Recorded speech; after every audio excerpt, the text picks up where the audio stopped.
ताजा तरीन सच्ची और प्रमाणिक खबरों के लिए अभी सब्सक्राइब करें NS नाउ। अब माननीय डॉक्टर मान सिंह जी, 2 लोग बोलते हैं, कितने लोग बोलेंगे? लाल बिहारी जी नहीं बोलेंगे? अच्छा ठीक है, बोलिए। डॉक्टर मान सिंह जी बोलिए। माननीय सभापति महोदय जी, यह बहुत ही गंभीर प्रकरण है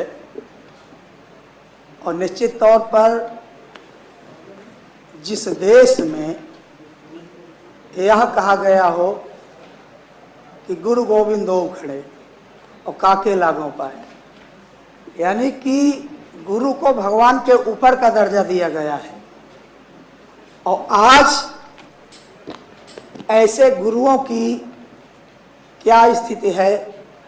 क्या सरकार इतनी संवेदनहीन हो चुकी है या ये बदले की भावना में काम करना चाहती है? मैं सिर्फ यही कहना चाहूँगा सभापति महोदय कि कैसा हम तर्क कर रहे हैं।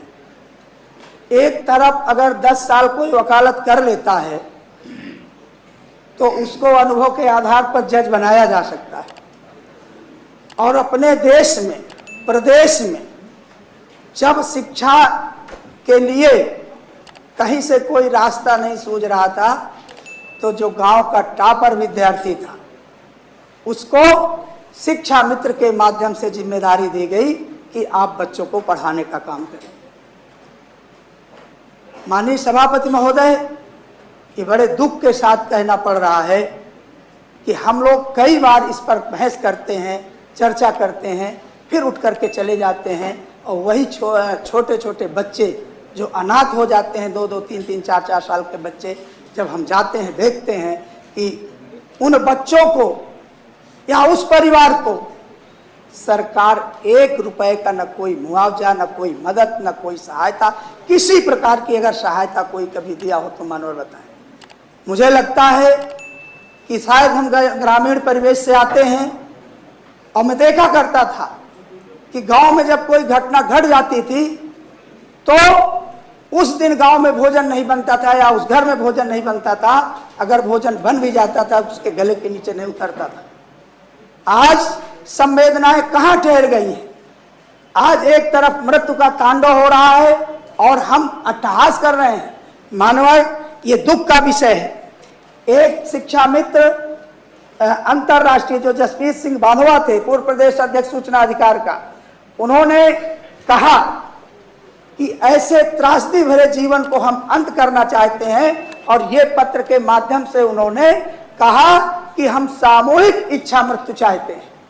मान्यवर, यहां मैं एक पत्र का जरूर उल्लेख करना चाहूंगा कि एक शिक्षा मित्र ने कहा कि सरकार अगर हमारे खून की प्यासी है, तो मानवर ये पत्र उन्होंने, यह पत्र खून से लिख करके, अपने खून से लिख करके इस पत्र को भेजा कि अगर सरकार खून की प्यासी है तो अपने खून से हम पत्र लिख रहे हैं। मानवर, मैं जो चर्चा करना चाह रहा था, सरकार केवल, मैं अगर एक लाइन में कहूंगा तो केवल सरकार के अंदर ये कीड़ा घुस गया है कि इन शिक्षा मित्रों की नियुक्ति समाजवादी पार्टी की सरकार ने किया है, इसलिए हम इनको कभी इनकी सहायता नहीं करेंगे। मानवर, ऐसी हट धर्मता, ऐसे लोकतंत्र में माननीय नेता सदन मुस्कुरा रहे हैं। ये मीडिया बंधु अगर कहीं भी देखिए, ये खून से लिखा हुआ पत्र मेरे पास भेजा गया है। अरे हो गया, आगे बढ़िए। नहीं, आगे भी बढ़ूंगा माननीय सभापति महोदय। अगर इतनी संवेदनहीनता है, अगर इस मुद्दे को कि यहाँ एक तरफ लाशें उठ रही हैं और एक तरफ मुस्कुराहट है, तो मैं आगे भी बढ़ूंगा मानवर, निश्चित तौर पर। बिल्कुल बढ़िया। नहीं, वो तो मुस्कुराहट कहाँ से है वो तो आप बेहतर जान रहे होंगे। मानवर, मैं सिर्फ इतना चाहता हूं कि अगर सरकार लोकतंत्र के प्रति, समाज के प्रति, और जिन गुरुओं को भगवान का दर्जा दिया गया है, अगर उनके प्रति जरा भी गंभीर है, तो कम से कम सुप्रीम कोर्ट का जो एक कथन है कि यदि आप समान कार्य का समान वेतन देते हैं, ये सरकार अपनी दलील क्या देती है कि सपा ने नियम विरुद्ध कर दिया। अपनी बात मनवाने के लिए वही तर्क बार कि नियम विरुद्ध कर दिया, जबकि सुप्रीम कोर्ट का स्पष्ट उल्लेख है कि आप सामान्य कार्य का समान वेतन दीजिए, इन्हें 30-40 हजार कहां हम रोक रहे हैं। माननीय सभापति महोदय, मैं एक आपको डायरी दिखाना चाहता हूं। ये डायरी है, इसमें क्रमवार जितने शिक्षा मित्रों की मृत्यु हुई है, जिन्होंने सुसाइड किया है, पूरा इसमें लिख करके पूरी डायरी ये भरी पड़ी है।